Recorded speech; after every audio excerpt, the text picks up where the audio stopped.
Diba? So, ito na. Yung mali-mali na-deliver. Tapos, manggigil ka sa Royal Mail. Kasi nga, wala silang maisagot. Kakisyo daw. Tama yung house number. Tama yung house number. Kahit makipag-argue ka, wala kang natanggap. O, diba? Ang galing-galing. Ang galing nyo, Royal Mail. Believe ako sa inyo.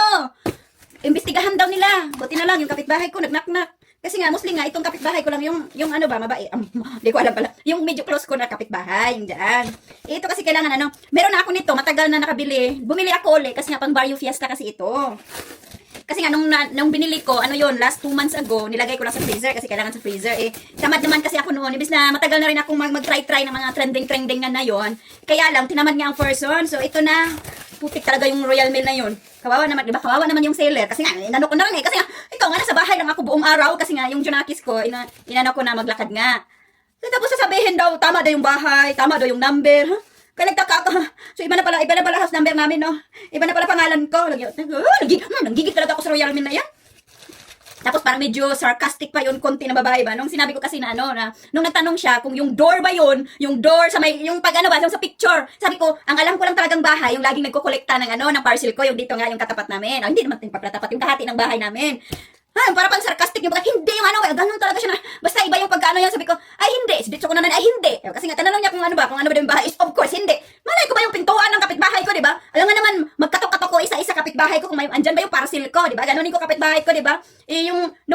Nung may picture na pinakita ang seller, diniretso kasi nga, di ko naman alam kahit na iniimbitahan kung tinitingnan yung sa kapitbahay ko, yung mga nila, mga etchus, hindi ko naman, i-memorize ko yung door nila, di ba? Yung pagbukas ng door nila, di ba? Hindi. Kasi nga, yun nga lang, siya lang, kung sa parcel niya ako, kung sa parcel ko siya. Ganon, parang exchange lang kami. Diba? Dahil lang sa parcel na yan, nanggigil ako sa Royal Mail. Kaya nga, parang hate na hate ko kayong Royal Mail. Kaya nga, yung kung man na magbenta-benta, tapos sasabihin nilang Royal Mail daw, kasi, medyo mura. Kaya ayaw ko, kasi nga, nanggigil ako sa kanila nung last time na 24 hours na truck. Tapos sinasabi nila na ay, hindi daw guaranteed. Tapos sabi naman ng ibang seller na nakapagbenta na 24 hours naman daw. Kaya masasabi mo, ha? Ano ba talagang totoo, Royal Mail? Ha? Meron ba talagang 24 hours na truck? Kaya sa pagbenta-benta ko, gustuhin ko mang magbenta ng mga tinda-tinda kong i-postage. Nanggigil na kailang sa DHL at saka sa UPS kasi sobra-sobrang mahal. As in, doble, tripling mahal. Yung next day delivery talaga nila. Diba? Ito lang naman talaga yung pinag-uusapan natin. Dami ko ng dalada kasi nga nanggigil ako.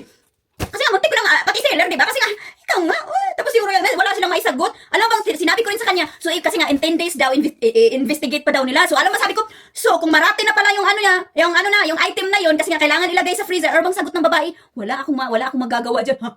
Napanganga ako, hindi ako nakakasalita, ha? Wala daw siya magagawa, oy. So, ano pa lang, kawawa naman pala yung mga yung iba pa na, kaya hindi ako ba sa mga ganitong etchos na investigate pa sila. Well, okay lang naman kung sapatos, mga ganyan. Pero paano na lang kung may mga talaga ba? Mga tawag nito?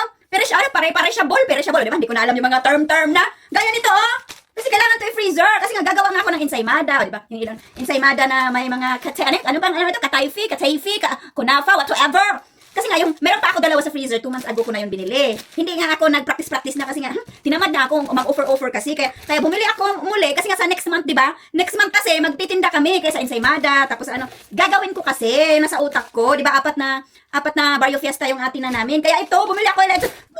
Diba? Napatagal tuloy yung usap natin dahil lang sa Royal Mail na yan. Salamat sa aking kapitbahay, kung example, kung number 1 na yung bahay ko, doon sa number 2, kailang magkaiba kasi ito. Kung mga even at saka odd number kasi yung mga bahay-bahay dito. Gaya kung magkaroon tong 2, 4, 6, 8, mga ganyan. Tapos yung ibang odd number naman, yung 1, 3, 5, ganun, iba din yun. Siguro, tapos sasabihin nilang, tama daw yung address na diniliberan. Buisit sila. Sabi nga nung may-ari, wala pa daw house number yung bahay nila.